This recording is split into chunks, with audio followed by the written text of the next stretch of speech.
নতুন কাপড় দেখলে সবারই পছন্দ হয়, নতুন কাপড় পরতে সবারই ইচ্ছা করে। তো আসসালামু আলাইকুম বন্ধুরা, সবাই কেমন আছো? আমার শাশুড়ি আজকে আমাদের সবার জন্য একটু নতুন ছিট কাপড় নিয়ে এসেছে। তো দেখুন, আমার শাশুড়ি কেবলমাত্র বাজার থেকে আসলো, এসে আমাদেরকে এই যে ছিট কাপড় বাহির করে করে দেখাচ্ছে। এখন আমরা বাড়িতে 3টা মেয়ে মানুষ, আর আমার মেয়ে একটা ছোট। তো সবার জন্য কাপড় এনেছে আমার শাশুড়ি। যার যেটা পছন্দ সে সেটা নেবে, বাজার থেকে পছন্দ করে করে নিয়ে আসছে। নিয়ে এসে বলছে, দেখো তোমাদের কার কোনটা পছন্দ হয় সে সেটা নেওয়া, সবার জন্য নিয়ে আসছি, কেউ মন খারাপ করতে পারবে না। তো এই যে দেখুন, আমার শাশুড়ি আমাদেরকে বাহির করে করে দেখাচ্ছে।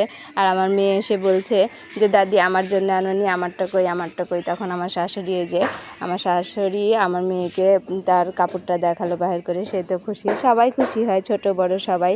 নতুন কাপড় দেখলে সবারই ভালো লাগে। তো কাপড়গুলো আপনাদের কেমন লাগছে অবশ্যই আমাদেরকে কমেন্ট করে জানাবেন। আর আমাদের ভিডিওগুলো কেমন লাগছে সবাই আমাদেরকে জানাবেন। সবাই ভালো থাকবেন, টাটা।